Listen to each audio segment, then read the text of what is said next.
Salut, c'est Marco de Top for Phone. Aujourd'hui, vidéo de test du Nokia Lumia 625, le dernier né du constructeur finlandais, qui remplace donc, son nom peut le laisser supposer, le Nokia Lumia 620 que l'on vous avait également présenté il y a quelques temps, donc il y a quelques mois déjà, c'était en 2012. Donc on est en 2013, cette vidéo est donc celle du Nokia Lumia 625. Il s'agit donc de la vidéo de test qui fait suite à la vidéo de déballage, au cours de laquelle je vous avais montré cette boîte. Et bien évidemment le contenu de la boîte, à savoir les accessoires et le téléphone dans un rapide premier aperçu. Aujourd'hui, vidéo de test. Et vidéo de test qui, comme d'habitude, va être découpée en deux grandes parties. Une première partie qui est celle qui va porter donc sur le matériel, donc l'esthétique, les performances en termes de vélocité, la connectivité, l'écran, son image, la dalle tactile, le son. Donc finalement, le matériel à proprement parler. La deuxième partie de cette vidéo va donc porter sur le système d'exploitation. On le voit ici, les connaisseurs l'auront remarqué, il s'agit de Windows Phone 8. Donc on va s'attarder sur ce dernier, et notamment sur les applications qui sont installées par défaut, qui sont fournies par défaut par Nokia sur ce téléphone. Justement, on prendra le temps en tout cas de s'attarder sur ces dernières. Et donc ça sera la deuxième partie de cette vidéo de test. À la fin de cette deuxième partie, on parlera de l'usage. Est-ce que c'est un téléphone qui est destiné aux professionnels, aux particuliers, aux deux? Correspond-il finalement aux besoins de chacun? On en reparlera justement dans cette deuxième partie. Et à la fin de ces deux grandes parties, finalement, on aura bien évidemment une conclusion au cours de laquelle on se dira si oui ou non, le Nokia Lumia 625 est un mobile qu'il faut acheter. Ça, on en reparlera en conclusion. Alors, juste petite précision avant de commencer cette vidéo, le prix du mobile. On est en août 2013 lorsque cette vidéo est tournée. Le téléphone vient juste d'être officialisé. On vient juste de réussir à l'avoir en main. Ça fait quelques jours que je le teste maintenant. Ça fait quelques jours que je l'ai reçu. Voilà, donc c'est un mobile qui est extrêmement frais, tout neuf, tout beau, et qui est proposé à moins de 270 € sur le web en mobile nu, donc c'est-à-dire hors pack opérateur, sachant qu'il y a fort à parier que certains opérateurs, dans les semaines à venir, l'intègrent à leur catalogue. Du moins, au moins en remplacement du 620 qui lui pour le coup est devenu vieillissant et voilà, obsolète, on va dire. Alors, première partie de la première partie, donc on va parler du matériel, certes, on va notamment parler de l'esthétique. Alors l'esthétique, à quoi ressemble ce téléphone? Eh bien, comme d'habitude, il ressemble à un Nokia Lumia, c'est-à-dire que Nokia a respecté 100% du code stylistique propre à la marque, propre à la gamme Lumia. Donc on a pas mal d'arrondis, il n'y a pas d'angle droit, on est sur un téléphone voilà, qui fait solide. C'est le sentiment qui se dégage de ce téléphone. Le premier sentiment qui se dégage de ce téléphone, quand on le prend en main, c'est vraiment celui de la solidité. On sent qu'on a quelque chose en main, c'est aussi lié à son poids qui est relativement conséquent. On sent qu'on a quelque chose en main, voilà, ça fait pas cheap, ça sonne pas creux, même s'il y a un dos en plastique. C'est plutôt rigide. Alors au niveau du cache batterie sur lequel je vais revenir d'ici quelques instants, on peut entendre quelques craquements, c'est le cas.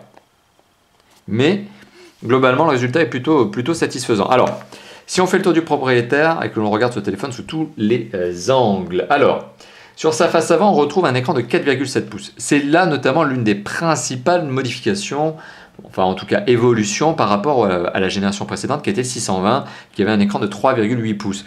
Au premier coup d'œil, on voit déjà que ce téléphone est plus grand que l'ancienne génération, et il est plus grand, il est aussi grand finalement qu'un Nexus 4. C'est-à-dire que si je vous montre un Nexus 4 à côté, vous allez constater qu'effectivement les deux téléphones ont bien les mêmes dimensions, en tout cas la même diagonale d'écran. Voilà, donc Nexus 4 qui est par définition le téléphone Android, et Nokia Lumia 625 qui fait partie de la gamme Lumia, qui par définition est la gamme Windows Phone. Voilà, donc vous l'avez vu en termes de diagonale d'écran, 4,7 pouces, c'est quelque chose de sympathique. On rentre, voilà, on est avant le phablette qui commence à 5 pouces. On est dans la taille de téléphone qui se tient encore bien en main. Mais je vais revenir sur cette notion-là. Alors, face avant, 4,7 pouces de diagonale d'écran. On a ici un capteur frontal pour la visio notamment, le marquage Nokia, l'écouteur au-dessus et bien évidemment un capteur de luminosité. Enfin, je dis bien évidemment, ce n'est pas le cas de tous les téléphones non plus, ils ne sont pas tous dotés d'un capteur de luminosité. Sur le bas de cet écran, on remarque trois touches ici qui sont des touches sensitives classiques chez Nokia, classiques sur les Windows Phone, mais encore plus classiques chez Nokia puisque c'est toujours les mêmes. Une touche retour, voilà, qui permet donc d'accéder à l'application ou à la chose que vous faisiez juste avant, à l'usage que vous aviez du téléphone précédent. Vous avez aussi en appui long cette capacité à gérer le multitâche, la touche retour accueil, et la touche recherche. Voilà, donc ce sont les grands classiques chez Nokia, il n'y a pas grand chose de révolutionnaire à ce niveau-là, et tant mieux finalement, parce que ça nous permet aussi de nous y retrouver d'un mobile à l'autre. C'est d'autant plus facile si justement vous évoluez d'une ancienne génération vers une nouvelle génération. Ça, c'est pour sa face avant. Au dos du téléphone, on retrouve un capteur photo 5 mégapixels, son flash LED, un marquage Nokia qui m'a l'air d'être dans la masse finalement, dans le plastique lui-même, un haut-parleur qui, comme il est mono, n'offre pas de son stéréo par définition, puisqu'il est seul, il est mono. Voilà, donc le cache batterie peut être retiré, on le retire par le bas. Alors pour peu que j'arrive à le retirer aujourd'hui correctement, le voilà, hop. Et on accède à l'intérieur du téléphone. Alors il y a plusieurs originalités. Premièrement, le cache-batterie est décliné en plusieurs couleurs. Il existe en plusieurs versions. Et donc forcément, quand vous avez acheté une version blanche par exemple, c'est le cas ici, qui ne vous conviendrait pas à terme, vous pouvez parfaitement envisager de changer le cache-batterie tout seul.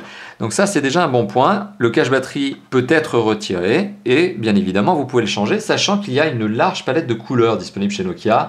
On a notamment du noir et du blanc, bon, c'est les couleurs on va dire les plus classiques. On a aussi du orange, du jaune et du vert. Et je ne doute pas que dans les mois à venir, on voit des accessoiristes proposer de plus en plus de déclinaisons couleurs de ces coques. Bon, soit. Fin de cette parenthèse sur la coque, elle est en plastique, plutôt rigide, doux au toucher, certes, mais c'est pas du soft skin. On est encore sur un plastique qui est à la limite du brut. À l'intérieur du téléphone, une fois que j'ai retiré le cache-batterie, forcément on retombe sur les composants que je vous évoquais. Appareil photo, flash LED, haut-parleur, certes, ok.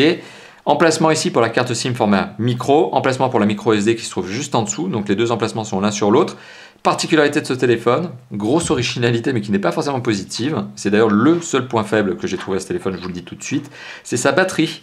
Elle est là, c'est une batterie Nokia, il n'y a rien d'étonnant là-dessus, le problème c'est qu'elle est bloquée. Vous ne pouvez pas y accéder, elle est bloquée notamment par le châssis du téléphone, le châssis en plastique arrière, qui vient bloquer la batterie. Vous n'avez aucun moyen de l'extraire. C'est l'originalité de ce téléphone. Pourquoi justement Nokia a-t-il choisi de faire ce genre de choses? C'est une bonne question, je n'ai absolument pas de réponse. Pour moi, c'est un peu une hérésie, puisque justement, on voit que la batterie, elle est là, elle n'attend qu'à être retirée, hein. Il y a juste une barre de plastique dessus. Voilà, mais on ne peut pas le faire. On ne peut pas le faire sans casser le châssis arrière du téléphone, ce qui est un peu particulier. Bon. Allez, fin de cette parenthèse justement pour vous parler notamment du cache-batterie arrière. Sur la face avant, j'ai oublié de vous évoquer que l'écran exploite une dalle tactile. Donc il y a une dalle tactile, c'est un smartphone tactile, on s'en rend compte, on s'en doute. Mais que l'écran justement utilise une dalle tactile, une vitre donc, qui elle est en arrondi au bord. Donc c'est la particularité. Alors première particularité de cette dalle tactile, c'est qu'il s'agit d'une Corning Gorilla 2, on y reviendra. Particularité sur le plan du design surtout, c'est que cette dernière est en arrondi. Donc, ce qui fait que le téléphone ne vous provoque pas de cassure. C'est-à-dire que lorsque vous passez d'un angle du mobile sur le côté du mobile, vous n'avez pas l'impression d'avoir un angle droit, pas de cassure. Donc ça contribue finalement à l'aspect très fluide de la ligne, très smooth finalement, où voilà, il n'y a rien, il n'y a pas d'angle droit, il n'y a pas de cassure sur le design de ce téléphone.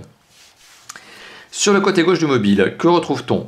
Absolument rien. Déjà, au moins, ça simplifie la chose. Sur le haut du mobile, un jack 3.5 ici. Sur le côté droit du mobile, les trois touches physiques classiques, les trois boutons physiques, pardon, classiques chez Nokia. Raccourci appareil photo, bouton en off, contrôle de volume plus moins. En bas du mobile, l'entrée micro USB qui permet de synchroniser, mais aussi de recharger bien évidemment ce fameux mobile. Et enfin, un petit détail que j'ai oublié de vous évoquer, dans le coin inférieur gauche, je ne sais pas si on va réussir à le voir avec le reflet, il y a l'entrée micro qui se trouve ici. Donc voilà, c'était le petit complément d'information. Alors je vous ai évoqué que c'est un téléphone qui se prend très bien en main, oui certes, vous l'avez vu, 4,7 pouces, c'est pour moi une dimension qui reste avec le 5 pouces tout à fait exploitable à une main. Voilà, donc vous pouvez l'exploiter à une main, il n'y a pas de problème là-dessus. Alors en termes de dimension, parce que justement je vous dis que c'est exploitable à une main, et je vous dis que c'est des dimensions qui restent raisonnables, soyons factuels, c'est un téléphone qui fait 13,3 cm de long, 7,2 cm de large, et 0,9 cm d'épaisseur, donc soit 9 mm d'épaisseur. Voilà, donc c'est un téléphone qui reste dans les bons standards en termes de dimension. On n'est pas sur quelque chose de déraisonnable, pardon. Au contraire, c'est raisonnable. Par contre, pour le poids, je vous l'ai évoqué tout à l'heure, on est sur quelque chose qui est un peu lourd, ce qui est bizarre d'ailleurs parce que le téléphone a une carrosserie en plastique notamment. On est sur un téléphone qui pèse 159 grammes avec la batterie. Forcément, on ne pouvait pas l'enlever, elle est installée de base. Hors carte aussi, mais hors carte micro SD. Finalement, c'est un peu étonnant parce qu'on est sur un téléphone qui pèse à peu près 10-20 grammes de plus que ce que ne pourrait peser un concurrent de même taille. Donc, encore une fois de plus, c'est aussi ce qui vous donne un sentiment de solidité. Ce qui fait le sentiment de, voilà, on a quelque chose dans la main, on a quelque chose de strong, avec mon très très bon anglais. C'est non seulement et bien évidemment qu'on a une carrosserie en plastique qui a l'air d'accepter un petit peu, on a une dalle tactile qui a une Corning Gorilla 2, et on a aussi ce sentiment de poids, vraiment le sentiment d'avoir quelque chose dans la main et pas juste une feuille de papier. Bon, voilà, c'est la particularité. Il est peut-être un peu lourd, plus lourd que ses concurrents. De l'autre côté, bon, c'est un sentiment qui n'est pas désagréable parce que ça donne vraiment le sentiment d'avoir un téléphone résistant dans la main. Et puis Nokia, on le sait, a une réputation justement de téléphone résistant. Alors, deux petites notions sur lesquelles j'ai envie d'arriver avant de passer à cette notion d'image et de son, avant de tester l'image et le son avec vous. La première, c'est la flexion. Alors, vous m'avez fait remarquer, certains lecteurs m'ont fait remarquer, d'ailleurs je les remercie, qu'on ne disait pas de torsion quand on faisait ce mouvement-là. Ça s'appelle pas une torsion, ça s'appelle une flexion. Donc, merci à vous, justement, de m'avoir corrigé, et donc, sachez qu'au niveau de la torsion, le téléphone a une bonne rigidité. Alors, bonne rigidité, notamment par la face avant, puisqu'il y a une dalle tactile qui est Corning Gorilla 2, je le répète, c'est la troisième fois que je le dis, je crois. Donc ça contribue à la rigidité avant du mobile. Le châssis en plastique est relativement satisfaisant. Le cache-batterie, par contre, peut émettre un bruit de craquement lorsque vous commencez à forcer un petit peu sur le téléphone. C'est pas une catastrophe en soi, c'est un téléphone qui est rigide. C'est un téléphone qui est rigide et les boutons en eux-mêmes sont bien placés et n'ont pas de jeu. Voilà, il n'y a pas de côté cheap au niveau des boutons comme certains concurrents peuvent le faire sur des téléphones dits notamment Android par exemple. Parce que j'ai déjà détecté des Android à moins de 200 €, je les ai testés pour vous notamment. Vous voyez peut-être desquels je veux parler, et lorsque l'on utilise les boutons, forcément ça vibre un peu. Sur le Nokia Lumia 625, il n'y a pas ce genre de jeu au niveau des boutons, c'est bien calé, c'est bien fait. Donc assemblage, encore une fois de plus, au niveau des standards habituels chez Nokia. Au niveau de la pression de la dalle, alors elle a beau être une Corning Gorilla 2, en cas de très forte pression, j'insiste bien là-dessus, on arrive à impacter l'écran, mais il faut vraiment y aller très fort pour réussir à impacter l'écran. Vous voyez, je force vraiment comme un dingue. En utilisation normale, jamais vous n'aurez de déformation de l'écran par le biais justement d'une pression sur la dalle tactile. Mais en cas de très forte pression, vous pourriez impacter l'écran. Ce qui fait dire que finalement, ça doit être une Corning Gorilla 2 et donc traité anti-rayures, anti-casse dans l'absolu. Si vous laissez tomber un objet lourd, forcément, mais c'est valable avec n'importe quel smartphone, sachez que l'écran va casser. Donc Corning Gorilla 2 c'est bien, mais c'est pas ce qui va vous prémunir non plus d'une maladresse. Donc faites attention à votre téléphone, mais c'est ce que je vous dirais avec n'importe quel téléphone, même le plus résistant de tous, eh bien je vous dirais quand même de faire attention avec lui. Voilà, donc ça c'était pour vous parler du dernier aspect de cette notion de l'esthétique. Maintenant sur l'image et le son. Alors, vous l'avez bien compris, on est sur un écran, et là je fais une petite phase de nettoyage, on est sur un écran qui est doté d'une diagonale de 4,7 pouces. Donc un bel écran, une belle diagonale. C'est un écran qui est doté d'une résolution qui n'est pas HD. Donc c'est le défaut finalement que je trouve aussi à ce téléphone, outre la batterie qu'on ne peut pas retirer. Alors ça après, c'est à vous de voir si c'est vraiment un défaut ou pas. Je trouve ça un peu bête, mais bon dans l'absolu, je trouve ça bête plus que ça n'est dommage. Je trouve ça un peu étonnant comme solution, mais après dans l'absolu, je trouve pas que ça gêne vraiment l'utilisation. Au niveau de l'écran, je regrette la présence d'un écran qui n'est pas HD. D'un autre côté, on est sur un mobile qui vaut moins de 270 €. La résolution reste malgré tout satisfaisante, dans le sens où on a un écran qui fait 800 par 480 pixels de résolution, donc WVGA c'est son nom, et c'est un écran qui utilise une technologie IPS LCD. 16 millions de couleurs, bon, il y a une bonne gestion de la luminosité et du contraste. Luminosité notamment parce qu'il y a une gestion automatique, vous avez un capteur que vous pouvez très bien débrayer et dire non, je veux le gérer en manuel, c'est ce que j'ai fait notamment pour cette vidéo, comme d'habitude. Mais vous avez un capteur de luminosité qui permet de gérer en automatique la luminosité de cet écran. Alors, quoi de mieux finalement que de lancer une petite vidéo pour vous donner une petite idée de comment fonctionne ce téléphone? Eh bien alors je vais tout simplement aller sur la version mobile de YouTube. Alors vous le savez effectivement, Microsoft essaie désespérément de faire valider l'application YouTube sur Windows Phone, avec tous les bâtons dans les roues qu'on peut imaginer de la part de Google, ce qui n'est pas forcément très fair-play de sa part d'ailleurs, je parle de Google. Là je vais simplement faire une petite recherche, voilà, pour vous montrer qu'on peut très bien accéder à la version mobile de YouTube. J'espère que mon Wi-Fi ne me posera pas de problème aujourd'hui. Voilà, donc on va accéder à la version mobile de YouTube. Comme quoi, donc finalement, même si l'application n'existe pas, on arrive quand même à s'en sortir. C'est juste un peu dommage que voilà, Google et YouTube et Microsoft n'arrivent pas à s'accorder. Après, on rejettera la faute sur l'un ou sur l'autre. Pour ma part, j'ai ma petite opinion, je crois que vous l'avez compris. Mais voilà, je trouve ça un petit peu dommage qu'on n'arrive pas à avoir une application sur Windows Phone, mais on s'en sort quand même. Allez, GoPro Hero 3. Fin de cette parenthèse justement sur cette application qui n'a pas pu être validée. Et lançons une petite vidéo.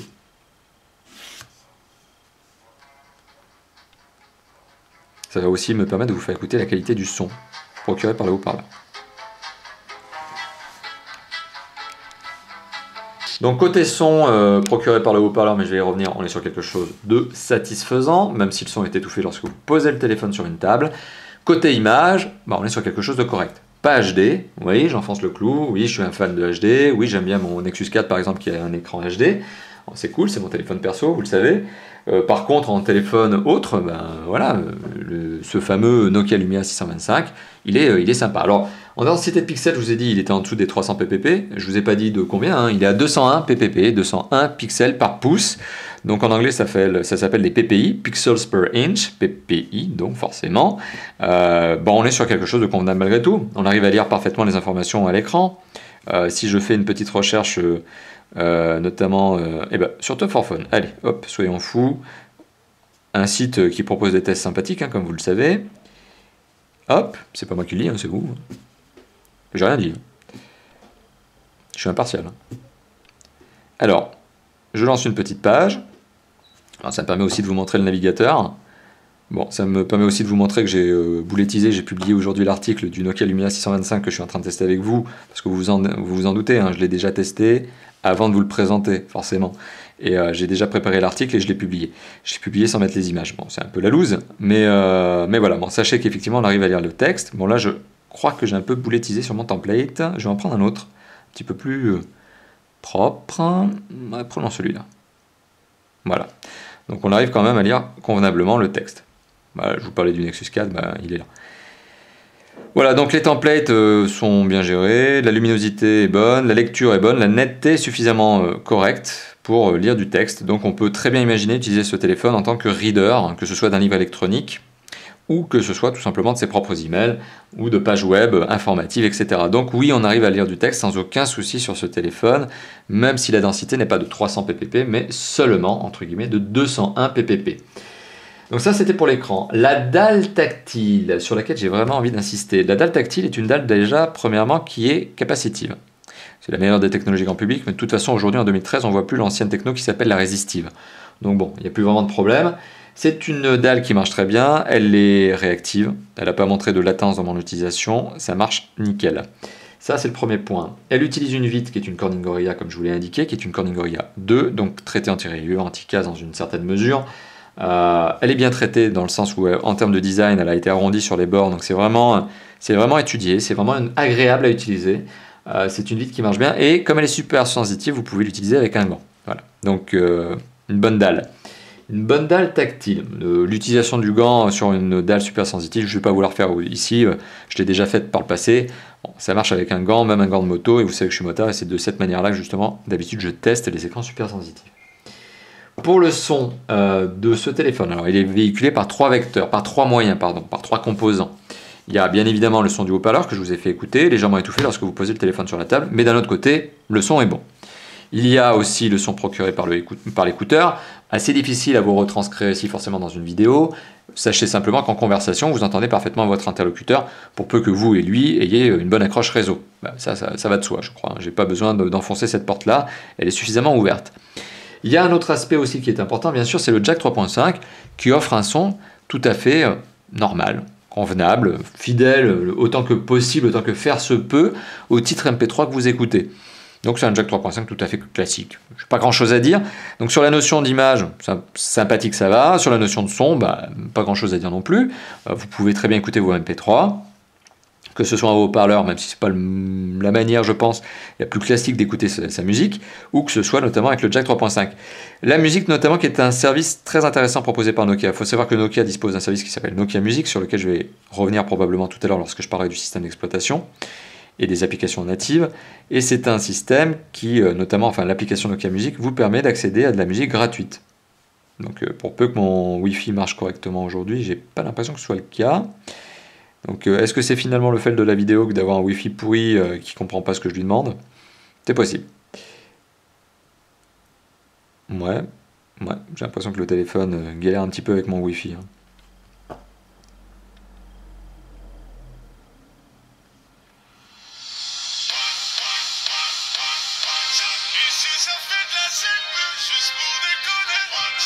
Voilà.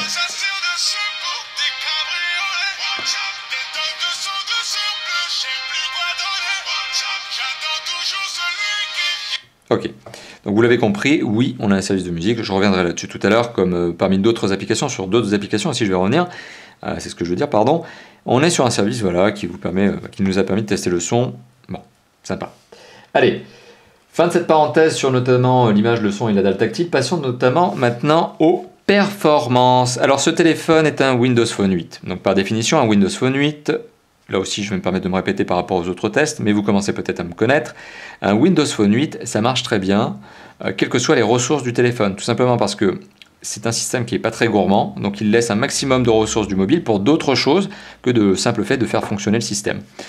Donc on est sur un téléphone qui présente de bonnes performances, mais qui présente voilà, des performances tout à fait classiques chez Windows, enfin sur un Windows Phone, j'entends, pardon, sur un Nokia Lumia. Donc on est sur un téléphone qui est doté de deux composants assez classiques, hein, un processeur double cœur 1,2 GHz qui est un Snapdragon S4, très connu chez Nokia, et de la mémoire vive à hauteur de 512 mégaoctets, encore un grand classique chez Nokia, moyen de gamme. Alors, ces composants seraient placés sur un Android Phone, il y a de fortes chances que je vous dise que ça ne soit pas bon. Sur les Android, en fait, pour enfoncer le clou, là, vous l'avez bien compris, en général, il faut des ressources un peu plus élevées, un peu plus importantes, parce que le système d'exploitation, déjà, on demande beaucoup au téléphone. D'autant plus si le constructeur a décidé de mettre une surcouche graphique, fonctionnelle et applicative, ça c'est sur Android. L'avantage sur les Windows Phone, mais j'y reviendrai lorsque je parlerai du système d'exploitation en lui-même, c'est que finalement, les ressources, elles sont libres, elles sont disponibles pour autre chose. Et elles sont disponibles en termes de mémoire de stockage, en termes de mémoire vive et en termes de ressources processeurs. Et processeur graphique aussi, mais sur lequel je ne vais pas revenir. Donc on est sur quelque chose qui tourne très bien. Alors si on lance une petite application qui s'appelle Antutu, ce même Antutu qu'on utilise également sur Android, on obtient un score très sympathique pour un Windows Phone, mais même pour un Android d'ailleurs, de 9469 points. Alors vous m'autorisez probablement à l'arrondir à 9500 points. Donc oui, on est sur un Android, on est sur un Windows Phone, vous voyez, qui fonctionne très bien. C'est un score de moyen haut de gamme sur Android, oui, et sur Windows Phone. D'ailleurs, voilà, vous l'avez bien compris, cette confusion que je fais systématiquement, mais le score est voilà, celui qui nous permet aussi de le confronter à d'autres mobiles sous un autre système d'exploitation. C'est un bon score, 9500 points.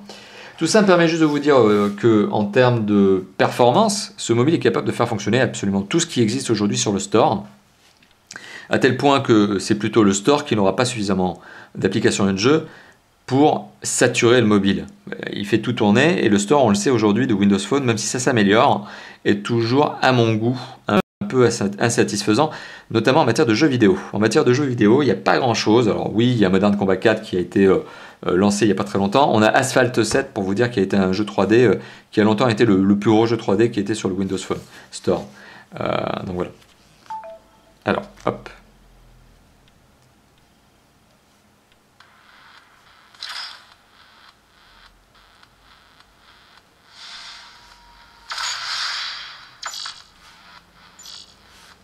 Tout ça pour vous montrer finalement en termes de performance que oui, ce téléphone fait fonctionner Asphalt 7, qui est certes pas aujourd'hui le jeu le plus gourmand qui existe. J'aurais dû faire un Modern Combat 4 pour vraiment illustrer mon propos, mais vous allez voir que ça tourne bien, quoi.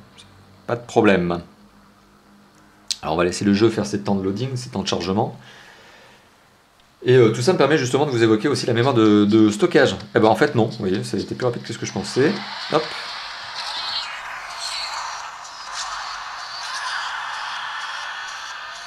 Alors un jeu qui se conduit à l'accéléromètre, parce que bien sûr il y en a un, et un jeu qui ne rame pas du tout. Vous l'avez vu, le test du lampadaire sur ce jeu, bon c'est un peu, je vous bassine peut-être un peu trop avec ça, mais dans le jeu Asphalt 7, lorsque l'on tape un lampadaire et que le jeu montre un ralentissement, c'est ce que j'appelle donc le test du lampadaire, si le jeu a un ralentissement, montre un ralentissement lorsque vous tapez un objet, donc un lampadaire en particulier, c'est que le téléphone n'est pas assez puissant, c'est que ça ne va pas aller. Et là, pour le coup, vous l'avez vu, je heurte des objets, il n'y a pas de lag, il n'y a rien. Voilà. Bon, il n'y a pas de lag, il n'y a rien, si ce n'est que je suis extrêmement bon et que j'arrête pas de taper des murs. Mais voilà, oui, donc, pour en revenir à ça, tout fonctionne sur ce téléphone. Le store, l'intégralité du catalogue qui est proposé aujourd'hui sur le Windows Phone Store, donc le store, c'est son nom, c'est comme ça qu'on l'appelle, hein, c'est pas moi qui l'invente. Je vais juste vous le montrer, le store, il est là. Donc tout ce qui est disponible sur le store aujourd'hui est exploitable, utilisable sur votre Nokia Lumia 625. Fin de cette parenthèse, donc c'était pour parler des performances. Alors il y a quand même une notion sur laquelle j'ai envie d'arriver lorsque je parle de performance, et pour ça je vais montrer notamment les paramètres du mobile. Je crois que c'est le meilleur moyen. Les paramètres du mobile. Alors on va aller dans le stockage du téléphone, et ça va me permettre de vous montrer justement Eh bien, la mémoire du téléphone. Alors, ce téléphone est doté d'une mémoire revendiquée par le constructeur de 8 Go. Alors, ce qui est assez intéressant, c'est que les 8 Go initiaux se transforment en 7,28 Go reconnus par le téléphone, et que sur ces 7,28 Go reconnus par le téléphone, forcément, le téléphone en prend une partie pour le système d'exploitation, à peu près 2 Go. Le reste donc est squatté par plus ou moins de choses que vous pourriez installer, des applications, des fichiers de cartes, notamment pour l'application très sympathique qui s'appelle AirDrive sur laquelle je vais revenir, etc. Ce qui fait qu'au final, sur les 8 Go revendiqués initialement, vous n'en avez plus que 7,28 qui sont vraiment sur le téléphone, étonnamment, et sur les 7,28, il n'y en a plus que 5,28, donc 5,2, qui sont vraiment exploitables par l'utilisateur. Voilà, sachant que ce téléphone dispose, et je vous l'ai montré tout à l'heure, d'un emplacement micro SD, qui permet d'ajouter jusqu'à 64 Go de mémoire. C'est ce qui est revendiqué par le constructeur. Donc voilà, donc vous pouvez ajouter jusqu'à 64 Go de mémoire via une micro SD sur ce téléphone. Et c'est pas forcément un investissement déraisonnable en soi, j'enfonce là aussi le clou, mais un téléphone de cette catégorie qui vous permet d'écouter votre musique, de regarder des films, etc., bah forcément, selon moi, une carte au minimum de 32 Go, ça va bien. Voilà, c'est un bon investissement. Surtout que les cartes micro SD, vous le savez, vous pouvez, maintenant c'est un standard communément répandu sur tous les téléphones, vous pouvez l'utiliser d'un mobile à l'autre. Donc si jamais vous deviez un jour changer du Nokia Lumia 625 vers autre chose, eh bien vous n'auriez qu'à garder votre carte micro SD, à la mettre sur votre prochain mobile. Voilà, donc c'est une manière d'ajouter de la mémoire supplémentaire à ce téléphone pour pas trop cher. Une carte 32 Go aujourd'hui, ça vaut une trentaine d'euros. C'est pas l'investissement le plus déraisonnable qui soit sur un mobile de cette catégorie. Alors, maintenant, j'aimerais vous parler de la connectivité de ce téléphone. Et autant vous le dire tout de suite, elle est très intéressante. Je devrais même dire ce que je pense, tout simplement. Elle est exceptionnelle. Voilà, autant le dire comme ça. On est sur un téléphone qui est quadriband, donc vous pouvez l'amener avec vous partout dans le monde pour émettre, recevoir vos appels et vos SMS. Donc c'est un quadriband. C'est un quadriband qui est doté d'une connexion web mobile qui est 4G LTE. J'accentue bien sur le 4G LTE parce que ça, à ce niveau de prix, donc 270 €, rares sont les mobiles qui ont la 4G. Je peux même vous dire que de mémoire, à 270 €, j'en vois pas. J'en vois pas d'autres. Donc c'est un très bon choix, ne serait-ce que pour la vitesse de connexion au web mobile. Pour peu bien sûr que votre opérateur vous donne de la 4G. Hein. C'est vrai que dans l'absolu, si vous avez un mobile 4G et que votre opérateur vous donne que de la 3G, et de la maigre 3G, et je pense que vous voyez duquel je veux parler, hein, cet opérateur qui fait des offres pas chères mais qui à côté donne de la vitesse web mobile pas très intéressante, eh bien justement c'est pas forcément cool, je veux dire, comme investissement, parce que vous avez un téléphone qui est surpuissant finalement pour une capacité réseau qui est inférieure à ce que pourrait faire votre téléphone. Bon, mais tout ça pour vous dire effectivement que le très bon point de ce mobile, c'est d'être un 4G LTE, 100 Mbps par seconde en download, 50 en upload, donc voilà, c'est vraiment du très bon 4G. Autre chose, la connectivité de ce téléphone. Sur les autres aspects, il est Wi-Fi bien sûr, il est Bluetooth, micro USB, jack 3.5, micro SD. La carte SIM, j'enfonce aussi là le clou parce que je vais être très clair là-dessus, parce que vous me posez souvent cette question. Il s'agit d'une carte SIM format micro, ni nano, ni mini, micro, c'est celle qui est apparue avec l'iPhone 4. Et dernier point, alors après on pourrait dire que c'est peut-être dommage, mais dans l'absolu je crois pas, ce téléphone n'est pas doté de connexion NFC, en tout cas je ne l'ai pas remarqué, donc il n'est pas NFC selon moi ce téléphone. Après d'un autre côté, l'usage NFC d'un mobile n'est pas extrêmement répandu aujourd'hui, j'ai pas l'impression que les utilisateurs utilisent énormément le NFC sur leur mobile. Donc, dans l'absolu, pour moi, la connectivité est complète. Elle est même très bonne. Et c'est ce que je vous ai dit tout à l'heure. Elle est même exceptionnelle pour un mobile de cette catégorie. Avoir du 4G, c'est vraiment un bon plus. Et alors, en termes d'accroche réseau, on est sur quelque chose qui est satisfaisant. Tant notamment sur l'accroche réseau GSM, web mobile, Wi-Fi. J'ai pas noté de déconnexion intempestive. Sur l'accroche GPS, parce qu'il y a une puce GPS dans ce mobile, AGPS pour être précis, on est sur quelque chose qui est tout à fait satisfaisant, mais encore une fois de plus, Nokia ne m'a jamais donné d'insatisfaction à ce niveau-là. Donc on est sur quelque chose de bon. J'espère pouvoir lancer Maps correctement. Alors là, il faut savoir qu'on est dans un espace clos, forcément. Donc faire un test de GPS dans un local clos, c'est pas forcément une bonne idée. Voilà, donc oui, c'est bon, le lieu a bien été retrouvé, il n'y a pas de problème sur AirMaps. Voilà, donc oui, on a une précision GPS qui est bonne, y compris, vous l'avez vu, finalement j'ai fait le test, dans un lieu clos. Voilà, donc ça c'était la dernière partie de cette partie matérielle. Abordons maintenant la partie système d'exploitation. Windows Phone 8, j'enfonce là aussi le clou, c'est la 10e fois que je le dis, que j'utilise cette fameuse expression. Alors, il s'agit de Windows Phone 8, c'est selon moi l'un des meilleurs systèmes d'exploitation du moment. Alors pour moi, je vais être clair, il y en a 3 aujourd'hui sur le marché qui sont vraiment dignes d'intérêt quand on a un smartphone. Après, il y en a d'autres et des alternatives sur lesquelles je reviendrai plus tard. On a notamment iOS d'Apple. Bon, la particularité, c'est qu'il n'est valable, il n'est disponible que sur les iPhones ou les iPads par exemple, mais voilà, c'est un bon OS, il faut le reconnaître. iOS d'Apple est un bon OS. Le problème, c'est qu'il est disponible uniquement sur les mobiles Apple. Forcément, eh bien, bon, ça vous exclut, ça l'exclut même d'une partie du marché. Fin de cette parenthèse, on a de l'autre côté, bien évidemment, Android, qui lui est largement utilisé par les constructeurs, notamment parce qu'il est gratuit dans l'absolu, et il vous permet notamment d'avoir des téléphones pas chers. Alors après, justement, quand ils sont pas chers, ils ne sont pas forcément d'une bonne qualité. Nokia a pris le parti de n'installer sur sa gamme Lumia que du Windows Phone 8. C'est pas le seul OS dont Nokia dispose, puisqu'ils ont aussi un autre OS qui s'appelle Nokia HA10 ou S40, ça c'est l'ancienne version, qui est un système propriétaire. Donc, qui est un peu moins intéressant, tout en étant pratique, il est moins sympathique, moins intuitif, ergonomique et design. Windows Phone 8 est un système qui, à mon goût, est le plus design qui existe. Le plus élégant, le plus beau, le plus ergonomique et finalement le plus intuitif. D'un autre côté, il est aussi le plus simple des trois. Il est malheureusement le moins personnalisable des trois. La seule personnalisation que vous pouvez avoir, notamment en termes de design, c'est l'écran d'accueil. Donc, pardon, l'écran de déverrouillage pour être précis, c'est celui-ci. Donc celui que je viens de vous montrer à l'instant. Ça, cet écran, il est personnalisable avec un autre fond. Par contre, les couleurs du fond de ces deux panneaux que je suis en train de vous montrer sont strictement soit le blanc, soit le noir. Donc là, vous ne pouvez pas mettre de fond d'écran, pas d'image. Et les couleurs des icônes, vous pouvez les changer, mais dans une moindre mesure, puisque certaines ne changeront jamais de couleur. Notamment, Jeu restera toujours vert. Le Parisien aura toujours son icône de couleur bleue avec son liseré blanc et rouge.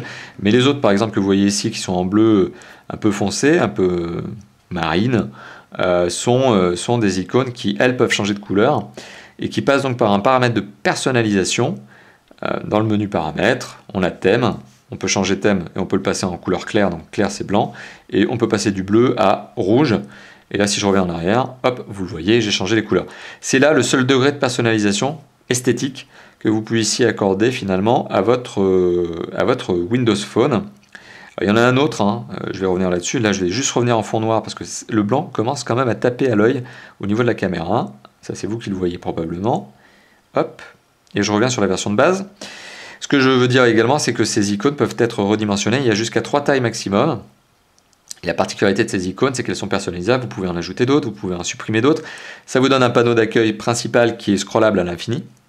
C'est le cas ici. Et un deuxième panneau qui liste la totalité des applications et des usages. C'est comme ça que travaille un Windows Phone, c'est sur 2 panneaux. La particularité des icônes que vous placez sur le premier panneau, c'est qu'elles sont dotées d'une fonctionnalité qu'on appelle le Live Tile.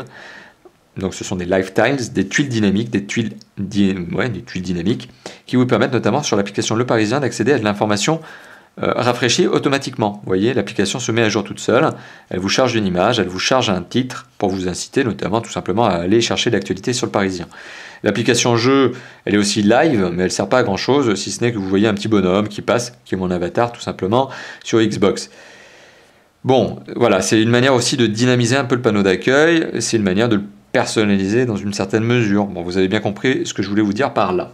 Voilà, le système d'exploitation, donc Windows Phone 8, j'en reviens à cette notion-là, est un système qui commence à avoir un store qui se dote de mieux en mieux, même si, et je vous le dis tout le temps, en termes de jeux vidéo 3D, c'est pas vraiment ça. Donc il manque vraiment encore des gros hits, mais ça commence à arriver, surtout qu'on en a vu un récemment arriver, que je suis en train de tester, qui s'appelle Halo, qui est donc la version mobile du jeu, célébrissime jeu Halo, qui est sorti et qui sort encore sur Xbox, donc il y a tout un tas de séquelles, de préquels, de déclinaisons, de variations.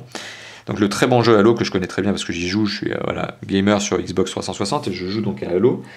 C'est justement bien un jeu qu'on peut retrouver sur ce mobile. Il était temps, je dirais, il était temps de voir un vrai bon gros jeu arriver sur Windows Phone 8, tout simplement. Alors voilà, ça c'était pour vous faire un petit topo du système en général. Maintenant, si on rentre un peu dans le détail et qu'on rentre dans les applications. Alors, il faut savoir qu'il y a 2 seules applications que j'ai installées sur ce mobile. Antutu, qui n'est pas proposé de base, et Asphalt 7, que je vous ai montré tout à l'heure, qui est dans le répertoire jeu, et qui n'est pas installé de base. Forcément, mais s'il est payant, il vaut 99 cents. Pour le reste, tout ça, tout ce que je suis en train de vous montrer, c'est des applications qui sont là de base. Alors, il y en a qui sont proposées par Nokia, puisque c'est Nokia qui les conçoit, notamment DataSense, qui vous permet de connaître votre consommation en data. qui vous permet notamment de savoir qu'est-ce que vous avez consommé en données cellulaires, qu'est-ce que vous avez consommé en données Wi-Fi, qui vous permet de mettre des alertes, de rafraîchir la fréquence de mise à jour de cette application, etc. DataSense, une bonne petite application gratuite proposée par défaut par Nokia. Vous en avez 3 autres qui sont des applications qui se basent sur de la localisation, géolocalisation. AirDrive, que j'ai déjà testé, que je vous ai montré dans une vidéo de test à part, qui est une très bonne application, qui vous permet notamment tout simplement de gérer un GPS. C'est un vrai logiciel de navigation. Voilà. Et en plus qui est relativement précis, même à l'intérieur, il arrive à s'en sortir. Recherche GPS, pourtant il fait bien son travail. C'est une très bonne application, j'ai pas besoin de la détailler ici, vous avez une vidéo qui vous en parle, même si c'est une précédente version. Le contenu de la vidéo précédente qui était donc celle de Nokia Drive, c'était son précédent nom, qui maintenant s'appelle AirDrive, reste dans le fond la même. Bon voilà. AirMaps, qui est une application de map, tout simplement, bon, vous savez où vous êtes. C'est pas de la navigation, c'est un vrai logiciel de carte, donc vous savez où vous êtes sur une carte. Vous pouvez zoomer, dézoomer, etc. Vous avez AirTransit, qui est une application donc, qui est proposée par Nokia, mais qui est disponible sur tous les Windows Phone, qui vous permet tout simplement de savoir quels sont les transports en commun à utiliser, comment les atteindre pour vous rendre à un endroit. Par exemple, si vous êtes à Gare de Lyon et que vous avez envie d'aller à Gare Montparnasse, eh bien vous allez faire une petite recherche avec AirTransit, ça va vous dire par exemple que vous devez prendre le métro ligne, je ne sais plus combien d'ailleurs, pour vous rendre d'une gare à l'autre. Ça, c'est AirTransit. Vous avez d'autres applications classiques, hein, je ne vais pas revenir là-dessus. Alarme, vous en doutez bien, vous doutez bien ce que c'est. Calculatrice, calendrier, caméra, c'est pour l'appareil photo. Hotmail, Internet Explorer, je crois que jusqu'à là tout va bien. Internet Explorer, je vous l'ai montré tout à l'heure. Le Parisien jeu, c'est la liste de tous les jeux qui sont disponibles sur votre téléphone, que vous pouvez télécharger aussi. Le Parisien, c'est l'application du quotidien. Hein. Je crois que ça va de soi. Meilleur Apps, c'est une application qui est faite par Nokia pour vous suggérer des applications. Message, c'est le logiciel de gestion de SMS. Voilà, qui vous permet de gérer vos SMS. Sous forme de fil. Hop, pardon, je vais revenir en arrière. Sous forme de fil. Sous forme de fil de SMS, de fil de conversation, sachant qu'une fois que vous rentrez dans un fil de conversation, mais je vais y arriver, hein, vous l'avez vu, hein, je suis un peu capricieux, j'ai pas envie d'aller sur message. Voilà, message, qui vous permet, une fois que vous êtes dans le message, d'avoir des conversations sous forme d'infobulle. Donc la bulle de celui qui vous a envoyé un message, la vôtre, ensuite la sienne, ensuite la vôtre. Donc c'est vraiment classé par type de bulle. C'est classé sous forme, ce que l'on appelle conversationnelle. On a ensuite musique et vidéo, qui est un player, qui vous permet aussi d'acheter du contenu. Nokia Care, qui vous permet d'avoir l'assistance de Nokia, donc j'espère que vous n'aurez jamais justement recourir au service. Enfin non, j'espère que vous n'aurez jamais recourir au service. Nokia Music, qui est l'application dont je vous ai parlé tout à l'heure, que je vous ai montré, qui vous permet d'accéder à de la musique live, gratuite. Ça, c'est quand elle est sous forme de radio web. Voilà, ou d'accéder à des achats. Vous pouvez très bien acheter de la musique vous-même aussi via ce service. Ok. Vous avez aussi d'autres applications. Nokia SmartCam, qui est une application qui se base sur l'appareil photo pour optimiser. C'est une sorte de logiciel de retouche d'image. Enfin, en tout cas de recomposeur d'images, c'est un peu particulier, qui vous permettent d'améliorer en tout cas votre capacité à prendre des bonnes photos avec le capteur photo de ce fameux téléphone. Nokia Express, qui permet d'accélérer votre vitesse de chargement d'images, de page web, pardon. Office, c'est la version mobile d'Office, hein, qui vous permet de lire des documents Word, Excel et PowerPoint, mais qui vous permet aussi de les modifier et de les créer. Bon, après, je suis pas sûr que de créer un document PowerPoint là-dessus soit très facile. Hein. Personnellement, je m'abstiens de ce genre de choses. Mais sachez-le, vous pouvez. Vous avez OneNote, qui est une application Microsoft qui vous permet de prendre des notes, de lire des notes. Là-dessus, c'est pas transcendant en soi, mais elle existe. Page jaune, ça appartient à Page jaune. Panorama, qui permet de faire des panoramas. PhotoBeamer, qui de mémoire vous permet de partager des photos, si je me plante pas. Je crois que c'est ça. Ouais, c'est ça. C'est effectivement avec PhotoBeamer que vous allez partager des photos. Et de mémoire, ça utilise le Bluetooth ou le Wi-Fi en DNLA? C'est une bonne question. Là, de tête, j'ai plus. Si vous avez justement cette fonctionnalité Beamer, d'habitude, si vous l'utilisez, n'hésitez pas à me corriger. Photo, c'est la galerie. Portefeuille, c'est ce qui vous permet de gérer vos cartes de fidélité, etc. Ok, on ne va pas s'étendre là-dessus. Store, qui est donc l'espace de chargement légal, d'offres légales, donc d'applications et de jeux. Studio créatif, qui vous permet de manipuler des photos, d'appliquer des filtres, de retravailler vos photos, voilà, d'appliquer des couleurs, etc. Ok. Et qu'est-ce que l'on a d'autre à la fin justement de ce panneau? Télé loisirs, bon, qui est une application de télé loisirs qui vous permet de connaître le programme télé. Téléphone, qui permet de téléphoner. Transfert de données qui permet de transférer des données. Bon, en soi, je crois que c'est assez facile, justement. C'est assez intuitif, hein, c'est ce que je vous disais. Hein. Quand vous lisez le nom des applications, je crois que vous ne vous perdez pas. Hein, vous savez comment ça fonctionne. Voilà, il y a une petite application que je vais vous montrer quand même un peu plus dans le détail d'ici quelques instants. Donc ça, c'était pour vous parler du système d'exploitation. Windows Phone 8, bon, un bon système, bien fait, bien pensé, simple et intuitif, ergonomique. Alors on ne peut pas faire plus ergonomique que ça, hein. Vraiment, c'est des grands carrés, ça reprend finalement le look que vous avez aussi sur le Windows 8 PC tablette. Donc si vous avez déjà un PC Windows 8, si vous avez une tablette Windows 8, vous n'êtes pas perdu, quoi. Ça marche pareil, quoi. C'est des grosses cases, voilà. Bon, c'est hyper simple, et c'est justement ce qui fait la force aujourd'hui de Windows. C'est cette grosse simplicité, cette grosse simplification justement de l'usage, ce gros travail sur l'ergonomie qu'a fait Microsoft. Alors, l'usage de ce téléphone. Alors, est-ce que c'est un téléphone qui est destiné aux particuliers? Est-ce que c'est un téléphone qui est destiné aux professionnels? Est-ce que finalement c'est un téléphone qui répond aux deux usages? Pour moi, c'est un téléphone qui répond aux deux usages. C'est un téléphone qui répond aux usages des professionnels, dans le sens où vous avez un très très bon gestionnaire de boîte mail. Donc vous avez la possibilité de synchroniser du Exchange et compagnie. Déjà en termes d'usage mail, c'est un bon téléphone. C'est un téléphone qui vous permet de naviguer sur Internet, qui a une fonction recherche ici qui est très sympa, qui vous permet de rechercher plusieurs choses, soit une recherche classique texte, soit une recherche par lieu. Donc ça c'est pour vous dire, bon, c'est entre le professionnel et le personnel, parce qu'on peut très bien imaginer un particulier utiliser ça. La recherche musicale, bon, effectivement vous avez détecté, c'est un peu un Shazam, mais de base, et la recherche visuelle, un QR code, un code barre, etc.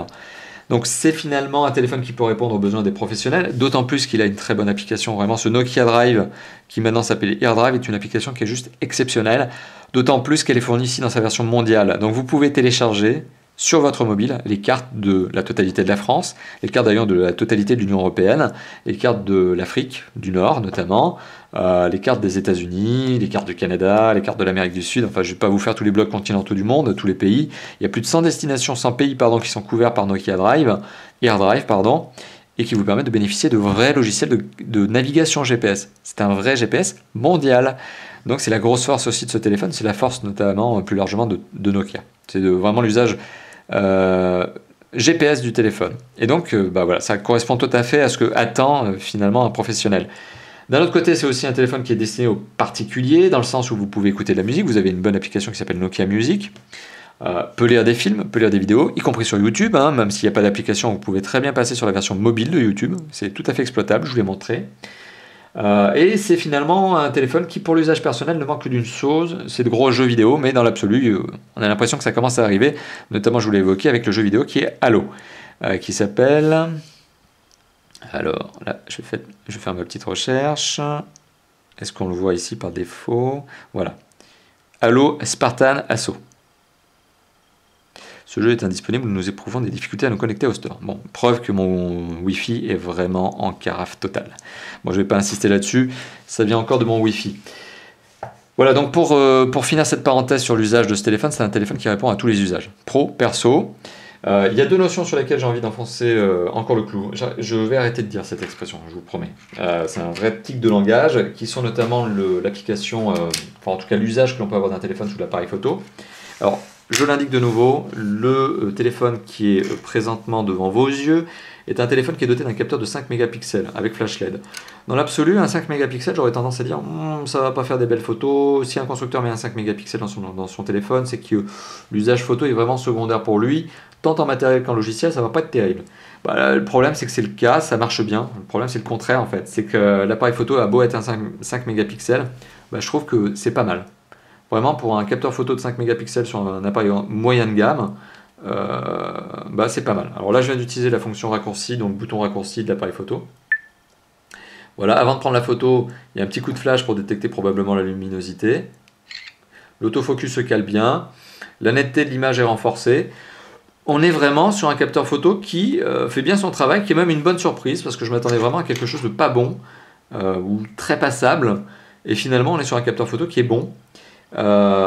Et vous retrouvez d'ailleurs un échantillon photo réalisé avec ce téléphone sur la vidéo de test publiée, pas sur la vidéo de test, sur l'article test, publié sur le site de Top 4 Phone, dont vous trouvez déjà l'URL en haut à gauche de cette vidéo dans la notation. Vous pouvez la cliquer et ça vous amène justement au site.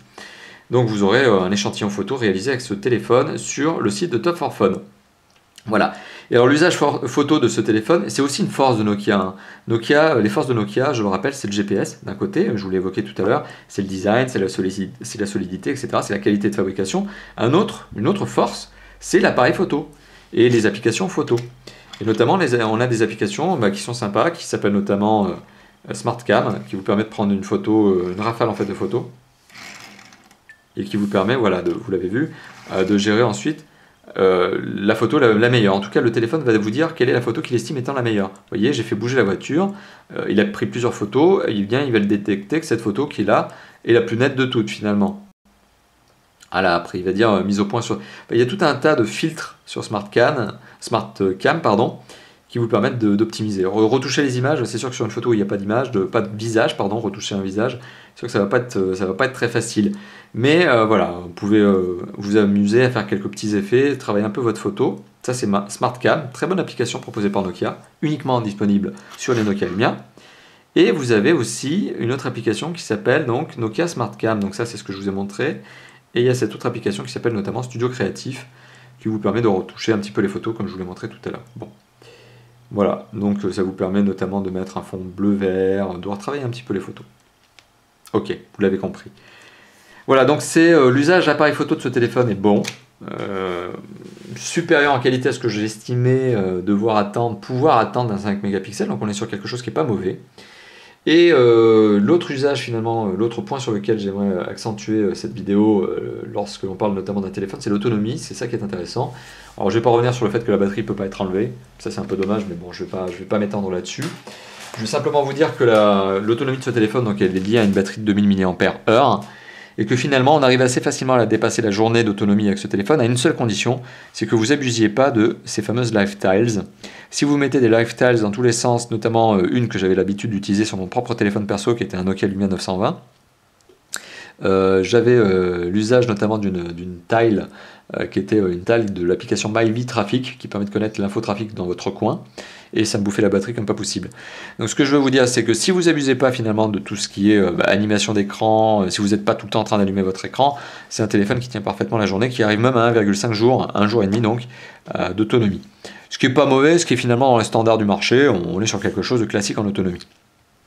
Donc finalement, voilà, tout à fait normal.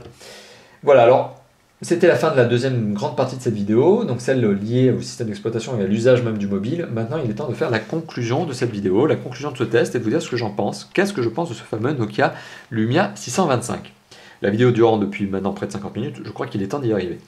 Alors, conclusion de cette vidéo, qu'est-ce que je pense du Nokia Lumia 625? Alors, je fais un petit récap.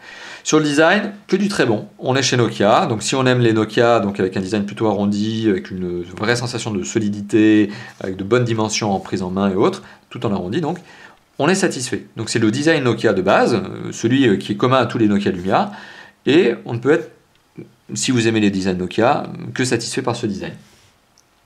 L'image et le son, on est sur un très bon résultat en termes de son, très bon résultat en termes de dalle tactile, même d'ailleurs excellent résultat en termes de dalle tactile, Corning Gorilla 2, très bonne surprise. Sur la qualité d'image, on est sur quelque chose de tout à fait satisfaisant, vous l'avez vous-même vu à l'image tout à l'heure lorsque j'ai lancé cette petite vidéo YouTube. Le seul regret que j'ai, mais à ce niveau de prix c'est tout à fait compréhensible, c'est qu'il n'y a pas de HD. Après, d'un autre côté, je viens de vous l'évoquer, hein, à 270 €, les mobiles HD, il n'y en a pas des masses. Hein. Donc voilà, donc ça c'est la parenthèse. En termes de performance, on est sur un mobile qui tourne très très bien sous Windows Phone 8. En termes de connectivité, je le rappelle, on est sur un 4G LTE. Donc très très bonne surprise là aussi d'avoir un mobile à 270 € qui soit 4G LTE. Donc ça compense pour moi totalement l'aspect non HD de l'écran. En termes de système d'exploitation, bah oui, on est sur du Windows Phone 8. Pour moi, c'est l'un des 3 meilleurs. Donc oui, forcément, je peux vous dire qu'une seule chose, c'est que c'est un Mono OS. Donc voilà, passons là-dessus. Les applications, on a de très bonnes applications proposées par défaut par Nokia sur ce téléphone. AirDrive, pour moi, ça reste une véritable force, mais qui est maintenant aussi utilisable sur d'autres mobiles Windows Phone. Sauf que là, il est en version mondiale. Donc vous avez toutes les cartes que peut vous proposer AirDrive sur ce téléphone. Vous avez des applications de musique, Nokia Music, vous avez des applications de photos, Nokia SmartCam, Studio Créatif, etc. Très bonnes applications. Donc l'OS est très complet à mon sens, hors jeu vidéo, même si ça commence à arriver, c'est la 3e fois que je vous le dis. Donc maintenant côté usage pro perso, bah, c'est les deux, c'est un mobile polyvalent. Et l'appareil photo a été une très bonne surprise. Je ne m'attendais pas à cette qualité de photo. Alors on n'est pas sur le meilleur résultat qui soit possible avec un téléphone. Ça c'est plutôt réservé au Nokia Lumia 925 et 1020. En attendant, pour un moyen de gamme, ce téléphone s'en sort très bien sur la photo. Donc c'est vraiment une très bonne surprise, encore une fois de plus. Donc qu'est-ce que je dois vous dire de ce téléphone? La conclusion c'est quoi? Eh bien c'est un téléphone qui, je vais le qualifier de presque parfait. À peu de choses près, c'est un téléphone que j'aurais pu vous recommander, mais versus tous les autres. S'il avait été HD, je pense que ce téléphone, je vous l'aurais recommandé contre tous les autres. Je vous aurais dit, si vous m'aviez posé la question aujourd'hui, j'ai un budget de 270 €, qu'est-ce que je fais? Qu'est-ce que je prends comme mobile? S'il avait été HD, je vous aurais dit, quel que soit l'OS installé sur ce téléphone, je vous aurais dit, prenez-le. Il n'est pas HD, donc voilà, il y a une sorte de... il faut relativiser ce choix. Donc, on est sur un mobile qui est presque parfait, qui est clairement un futur incontournable du marché, en Windows Phone 8, ça c'est sûr, et sur le marché du smartphone en général, c'est sûr également. Donc on est sur un téléphone qui est très sympa, très bien pensé, très bon matériel, bon système d'exploitation, qui par certains peut être jugé comme étant sa faiblesse. Voilà, c'est souvent qu'on parle de Nokia comme une marque qui aurait pu choisir Android en parallèle du Windows Phone.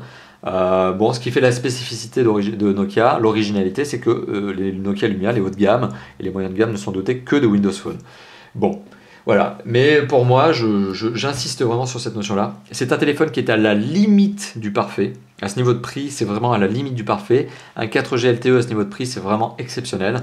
Il y a quelques petits détails comme la batterie qui ne peut pas se retirer, mais bon, après, c'est pas grave. Comme l'écran qui n'est pas HD, mais bon, à ce niveau de prix, on ne peut pas trop en demander, qui font que ce téléphone est juste en dessous du parfait. Vraiment, juste en dessous. Voilà, donc finalement, vous l'avez bien compris, oui, je vous recommande ce téléphone si vous avez un budget de 270 €, si vous êtes à la recherche d'un Windows Phone 8. Après, si le système d'exploitation n'est pas ce qui vous importe le plus, après, il faut relativiser. Il y en a d'autres à 270 €, il y en a d'autres à 200 € même, qui sont tout aussi bons, mais qui tournent sous Android. Donc c'est vraiment une question de choix, c'est est-ce que l'OS vous convient, et s'il vous convient, bah oui, c'est un très très bon mobile, très très satisfaisant, et d'ailleurs qui est une bonne surprise. Voilà. Donc merci d'avoir visionné cette vidéo, merci de l'avoir visionné. Alors vous êtes peut-être en train de le regarder sur YouTube, si c'est le cas, eh bien n'hésitez pas à vous abonner à la chaîne YouTube.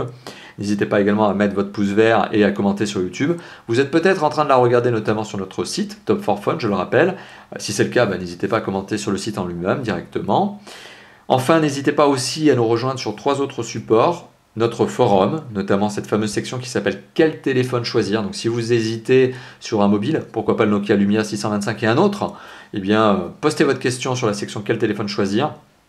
donc de notre forum.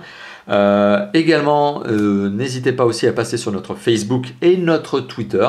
Alors pourquoi je vous cite Facebook et Twitter? Parce que ça me permet de vous donner des flash news, la baisse du prix d'un téléphone par exemple, l'arrivée du téléphone au sein d'un catalogue constructeur, au sein d'un catalogue opérateur.